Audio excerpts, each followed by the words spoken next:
This is CBN NewsWatch. Thanks for joining us for CBN NewsWatch. I'm Mark Martin. Defund, dismantle, or disband police. No way, according to President Trump. Instead, he's taking steps for police reform that include tactics of de-escalation. Both Republicans and Democrats are working on reforms such as better training, more police body cameras, and limited qualified immunity for officers involved in the killing of African Americans. Charlene Aaron explains. During a trip to Dallas Thursday, President Trump announced plans to reform police in an effort to reduce racial inequalities, including better training. We're working to finalize an executive order that will encourage police departments nationwide to meet the most current professional standards for the use of force, including tactics for de-escalation. We're not defunding police. If anything, we're going the other route. We're going to make sure that our police are well-trained, perfectly trained, they have the best equipment. The president also slamming calls to defund the police, saying that would only make problems worse. Unfortunately, there are some trying to stoke division and to push an extreme agenda which we won't go for, that will produce only more poverty, more crime, more suffering. This includes radical efforts to defund, dismantle, and disband the police. They want to get rid of the police forces. They actually want to get rid of it. And that's what they do. The president's comments come after nationwide protests over the death of George Floyd, a black man at the hands of a white police officer in Minneapolis. Some argue for elimination of police departments or stripping agencies of their funding. On Capitol Hill, Senate Republicans are working on their own police reform bill, which focuses on better training and includes a new national database to track potential police misconduct. One sticking point is over qualified immunity, which can protect police from civil lawsuits. Democrats want to make it easier for individuals to sue police for damages, something the White House says won't be included in the Senate bill. In testimony before lawmakers Wednesday, Floyd family attorney Ben Crump said Floyd's death shows the need for more police body cameras and pushed for limiting qualified immunity for police involved in the killing of African Americans. If there's no accountability, it will keep happening. And we pray that George Floyd is the last one. But if this great body doesn't act, it's going to happen again. South Carolina's Tim Scott, the lone black Republican, is leading the Senate police reform effort, working with the White House, saying it's nearly done and that he thinks a bill is possible. I've always said we're on different tracks, so I think the tracks have common terrain, but it's not necessary that we be on the same page on every aspect of it. Meanwhile, Senator Rand Paul has introduced legislation to end no-knock warrants after the shooting death of a 26-year-old African-American woman, Breonna Taylor, in her home by police in Louisville using a no-knock warrant. The Justice for Breonna Taylor Act bans officers from carrying out a warrant without announcing their authority or purpose. Charlene Aaron, CBN News. And joining us now is Christian author, speaker, and recording artist Carlos Whittaker. Carlos, you've been getting a lot of questions about the Black Lives Matter organization and how they don't align with Christian beliefs. Can you explain and clarify what's going on there?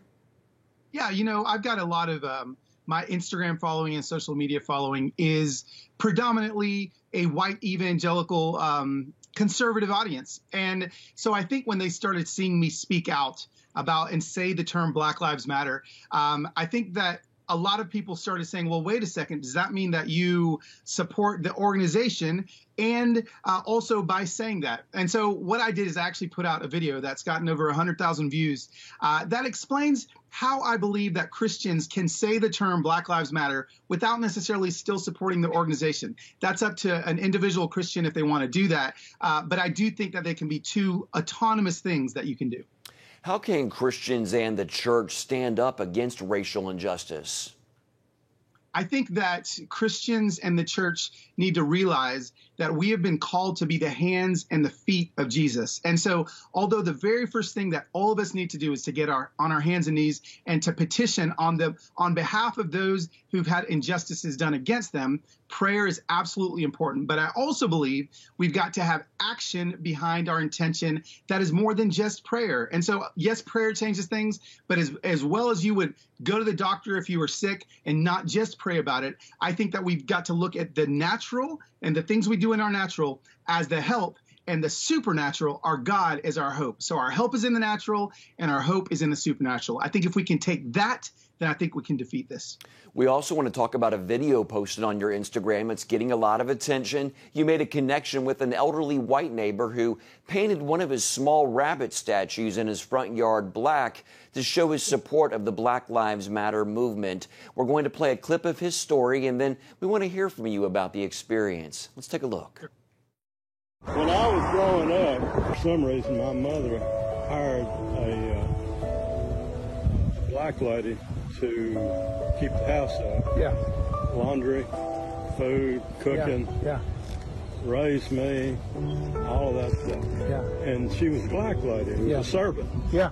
Yeah. And she taught me how to do everything. Yeah. And I never felt any indifference for her. Yeah. And for blacks. Sure. So, you know, I could do more. I could paint them both black, but I just said I'd rather have one. I love that. It was so good.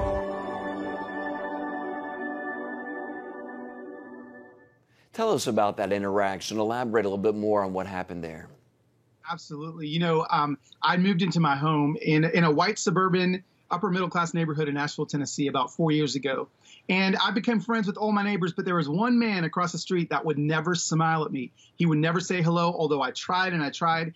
And to be honest with you, as a black man living in this neighborhood, I looked at this older gentleman and I began to build a narrative in my head. I began to build a bias in my heart about what he thought about people that looked like me.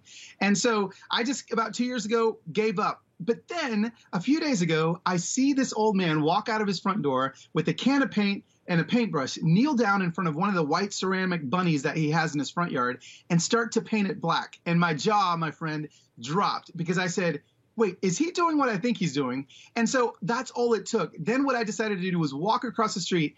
And my first conversation ever with this man named James across the street was, why did you paint that bunny black? And with tears in his eyes, he told me that he was raised by a white servant here in Nashville. She taught him how to comb his hair, brush his teeth, do arithmetic, and he could never imagine why a white person would look down on a black person. And all it took for me at that moment, I looked at him and I just said, I want to apologize to you for the bias that I've built inside of me about you. And this is what I think. I think if more of us can begin to have conversations, those conversations with our neighbors are going to actually change our communities. I think protests can change policies, but conversations will change communities. And quickly, you also have a new book coming out called Interwild. How are you hoping it encourages Christians? The book is Enter Wild, How to Exchange a Mild and Mundane Faith for Life with an Uncontainable God. And for such a time of this, I did not know when I wrote the book it was going to come out in the middle of a pandemic and in the middle of what's happening in our country right now. I just hope that it's a call for Christians to leave their safe, mild life and to actually step out, be the hands and feet of Jesus, and finally live a wild Christian life. All right, Carlos Whittaker, thank you for your time and your insight, sir. In other news, in the Richmond, Virginia area, Governor Ralph Northam has directed state workers to remove the state-owned Robert E. Lee Monument. But protesters are taking matters into their own hands, tearing down other statues, including a major Civil War symbol just last night along Richmond's Monument Avenue. Here in the Richmond, Virginia area, Governor Ralph Northam has directed workers to take down the state-owned Robert E. Lee Monument. But protesters have been taking matters into their own hands, removing other statues, including a major symbol of the Civil War just 2 nights ago along Richmond's Monument Avenue.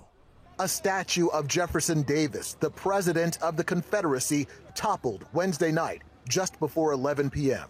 Young people in particular are starting to stand up and say that we're not going to take this anymore, and I think it's awesome, and it's going to bring a lot of good change. A day before, demonstrators submerged a statue of Christopher Columbus into a lake at Richmond's Bird Park. The Robert E. Lee Monument is next, but this one will be done professionally if protesters can prolong their patience. I am directing the Department of General Services to remove the statue of Robert E. Lee as soon as possible. It will go into storage, and we will work with the community to determine its future. In Portsmouth, Virginia, 4 statues that are part of a Confederate monument defaced. Other monuments in Minneapolis and Houston, Texas, torn down or defaced. The movement even reaching Capitol Hill, where House Speaker Nancy Pelosi is calling for the removal of nearly a dozen Confederate statues from the halls of Congress. President Trump taking a different stance, saying no to renaming military bases named after Confederate soldiers, such as Fort Bragg in North Carolina and Fort Benning in Georgia, even though top military leaders are open to the idea. The White House press secretary reading a statement directly from the president. My administration will not even consider the renaming of these magnificent and fabled military installations. Our history as the greatest nation in the world will not be tampered with. Respect our military. Meanwhile, we've not only seen perceived symbols of racism coming down domestically, but also internationally, like in Bristol, England. We cannot afford politicians that refuse to understand the populations that they've been tasked with leading. Otherwise, you end up with a Trumpian approach, which is all about dominating and militarizing your streets. And from NASCAR, a major sport born in the South, moving to ban the use of the Confederate flag. That's a symbol of hate, and it brings back so many bad memories, signs of oppression from way back when, and it's just, there's no good that comes with that flag. And that's the message we're trying to get across. It's a clarion call around the world that there is a movement that is gaining, not losing strength. Eric Phillips, CBN News. Officials are sounding the alarm about new coronavirus infections as a new study suggests the country may reach more than 200,000 COVID-19 deaths by the fall. Still, many states are moving forward with reopening. In Orange County, California, face masks are no longer required. And in Miami, beaches will be open this weekend for the first time in months, even as Florida sees its highest jump in cases since the pandemic began. Florida Governor Ron DeSantis also says schools will be open in the fall. Infectious disease experts warn that may be challenging when it comes to implementing preventative measures. If done very properly, and if we all, including the children, take personal responsibilities, then we can come up with solutions as long as we bear in mind where the risks are and how to keep those risks to a minimum. The state of Oregon and the city of Nashville, Tennessee have delayed their reopening plans, both citing a rising number of cases. Coming up, the important day in history for interracial couples that's being remembered today, and its impact on the country during a time when racial tensions are high.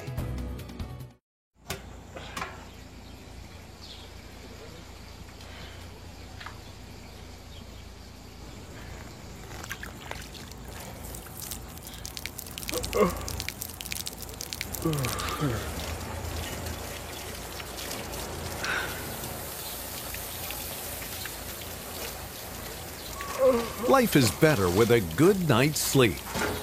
Get your free DVD or booklet of Protect Your Sleep as the world watches from the outside. It's a big diplomatic tug of war here in the Middle East. Go inside the story with Jerusalem Dateline. Israeli archaeologists are talking about a discovery that could change the thinking about the Temple Mount. Join CBN Jerusalem Bureau Chief Chris Mitchell and get the biblical perspective on the events shaping the world. What starts in Israel then ends up going to other places. Watch Jerusalem Dateline Friday night at 9:30 on the CBN News Channel. Life. It's meant to be lived fully. Jesus said it. I came to give you life. Life to the fullest. Life in your family. Life in your finances. Life in your body, mind, and spirit. Life in your everyday.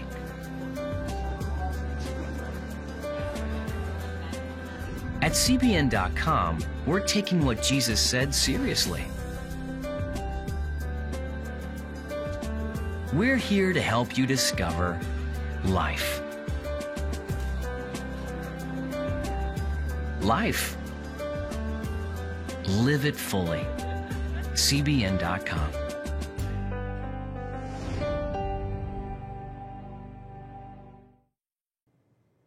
Today, June 12th, is known as Loving Day, marking the celebration of the day the Supreme Court struck down states' bans against interracial marriage. The day is named after the interracial couple Richard and Mildred Loving, who were at the center of the case in 1967.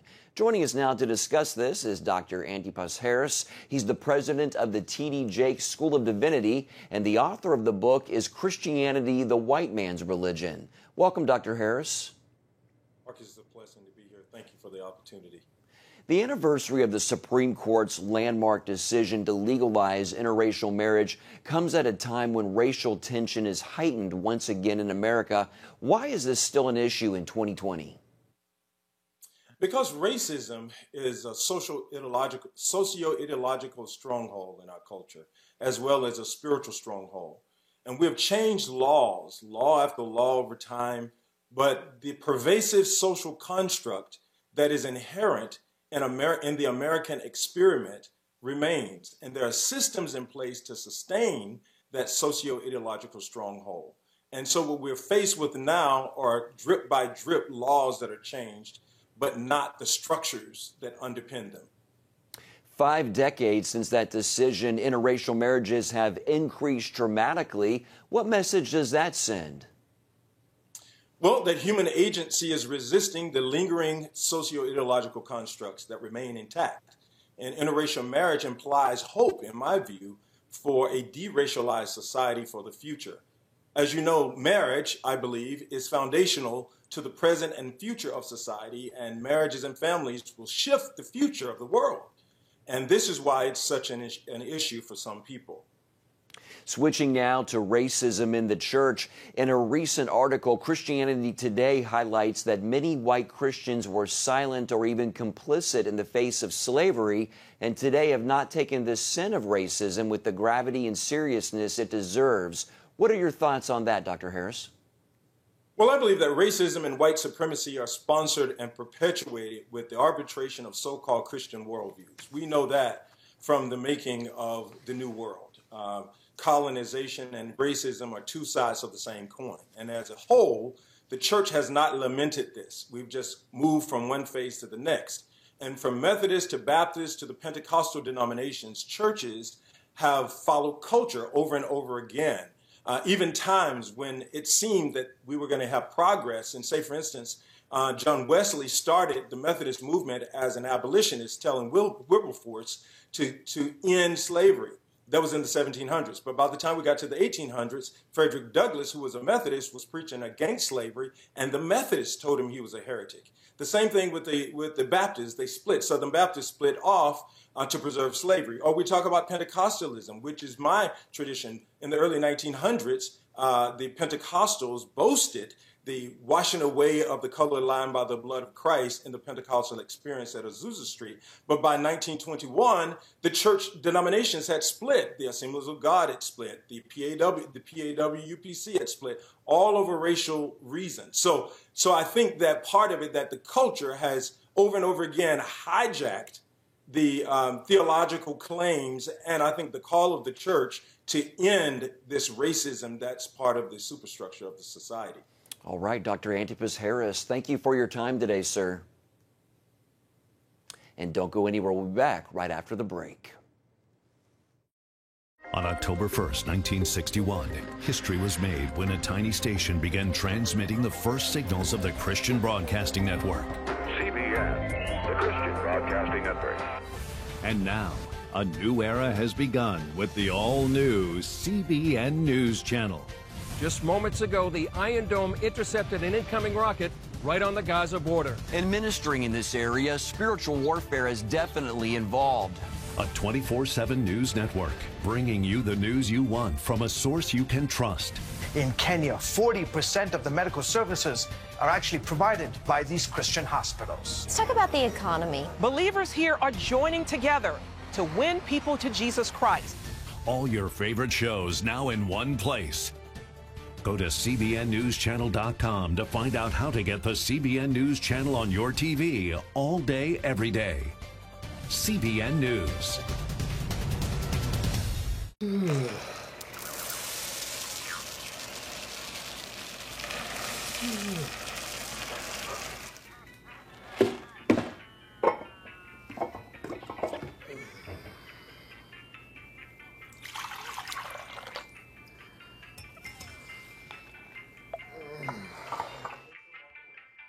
Life is better with a good night's sleep. Get your free DVD or booklet of Protect Your Sleep today. Life. It's meant to be lived fully. Jesus said it. I came to give you life. Life to the fullest. Life in your family. Life in your finances. Life in your body, mind, and spirit. Life in your everyday. At CBN.com, we're taking what Jesus said seriously. We're here to help you discover life. Life. Live it fully. CBN.com. Welcome back. The recent push to defund police departments sweeping the country is not without precedent. In fact, it's already been tried in one of America's largest cities, San Francisco. Chuck Holton takes a look at the effects of those policies. San Francisco used to be known as one of America's most beautiful cities. While one of the world's wealthiest metros, San Francisco is also one of the most liberal. In recent years, the city has served as a test bed for many progressive policies that then show up in other parts of the country. These range from offering sanctuary to illegal immigrants, cash payments, and even free marijuana to the city's homeless, decriminalizing property crime, and defunding the police. The city's depolicing initiative aimed to strip cops of their power to enforce the law. San Francisco resident Doug Wiley says it makes police hesitant to do their jobs.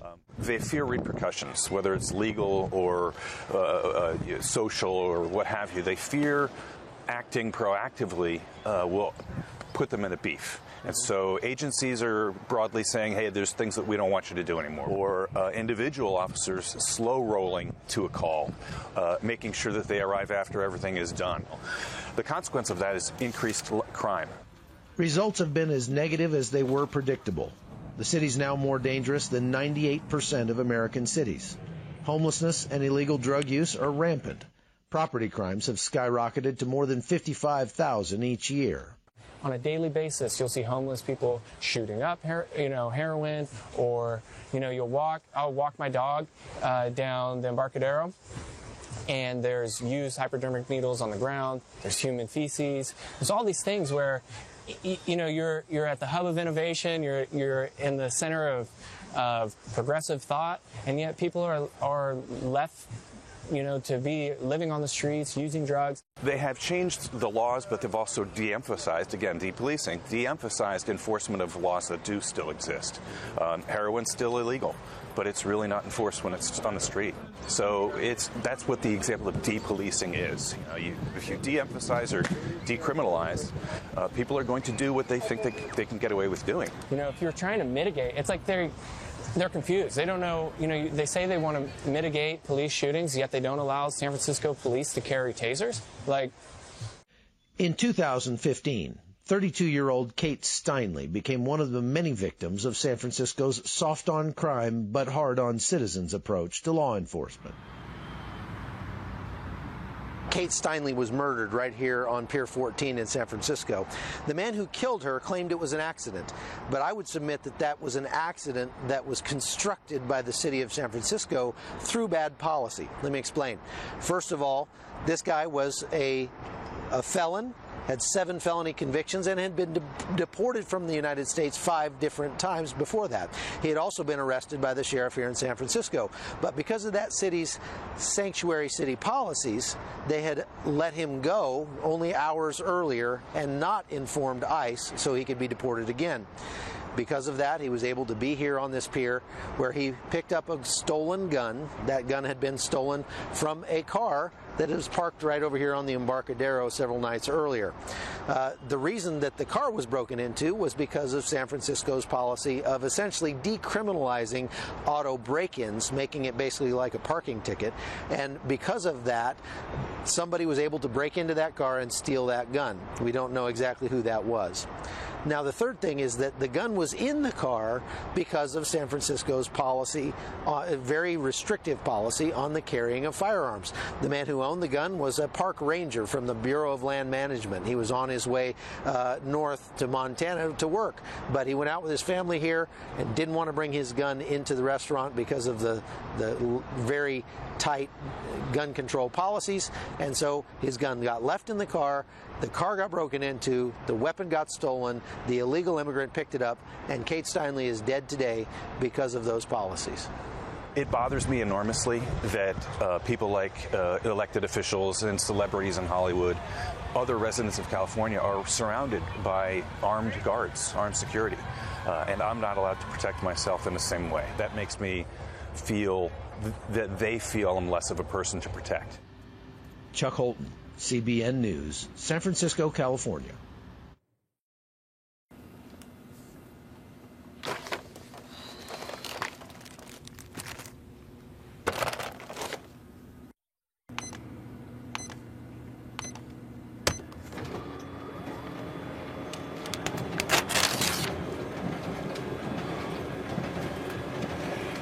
Life is better with a good night's sleep.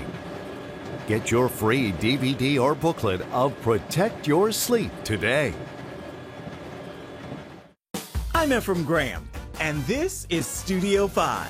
Cruise with me as I discover the good things happening in the world of music, sports, television, and movies. The fact that Ryan Coogler was going to be directing the film, I knew that something special was going to happen. We'll chat with artists at the forefront of entertainment and explore the connection between popular culture and faith. I asked my pastor, I said, well, does that mean I'm supposed to be a preacher? He says, well, no, you already have a pulpit. Watch Studio 5 Wednesday night at 9:30. Remember for a moment what it was like to be a child. You believed every story you were told. You saw a world full of endless possibilities. What stories will the world's orphaned and at-risk children believe? We believe the Bible tells the only story truly worth believing.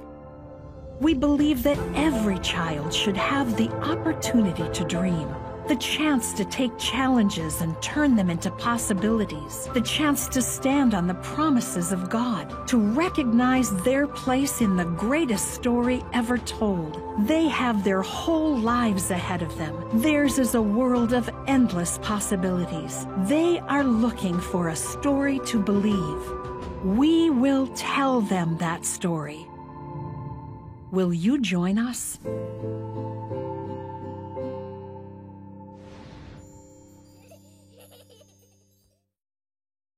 Medical school students in California celebrated their graduation in a unique way because of the coronavirus pandemic. The University of California Irvine School of Medicine held a drive-through type graduation. The future doctors took their oaths from their cars, waving at faculty and professors as they drove by. Graduating medical school during COVID is different than I ever expected, but it's exactly why I went into medicine in the first place. To help people when they most need it, and especially now as some communities are disproportionately being affected by COVID, it's now the time to act. These are unprecedented times. That's going to do it for today. Have a great day.